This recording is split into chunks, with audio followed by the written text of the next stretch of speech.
Pabrik milik PT Universal Pharmaceutical yang berada di Kelurahan Tanjung Mulia, Medan, Sumatera Utara ini disegel oleh BPOM, Dinkes, dan Polda Sumatera Utara.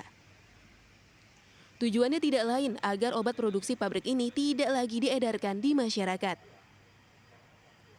Berdasarkan data BPOM, obat batuk anak dengan merek dagang Unibaby yang diproduksi pabrik ini diduga mengandung etilen glikol dan dietilen glikol, penyebab gagal ginjal akut.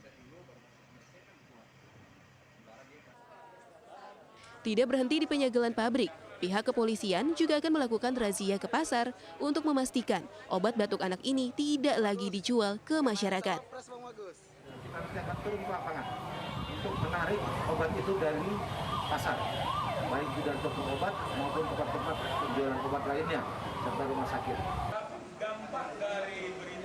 Sementara itu, kuasa hukum dari PT Universal Pharmaceutical memastikan kliennya selalu memprioritaskan mutu dalam produksinya. Serta obat-obat yang diproduksi juga sudah mendapat izin dari BPOM. Tidak ada niat pemilik obat ini untuk membuat orang sakit atau meninggal begitu. Jadi obat ini sebenarnya adalah obat yang ditujukan sudah melewati prosedur yang memang sudah sesuai dengan SOP yang ditentukan oleh BPOM. Produsen obat memastikan mereka menghormati langkah yang dilakukan pemerintah dan akan menunggu hasil investigasi BPOM maupun tim yang mereka bentuk sendiri.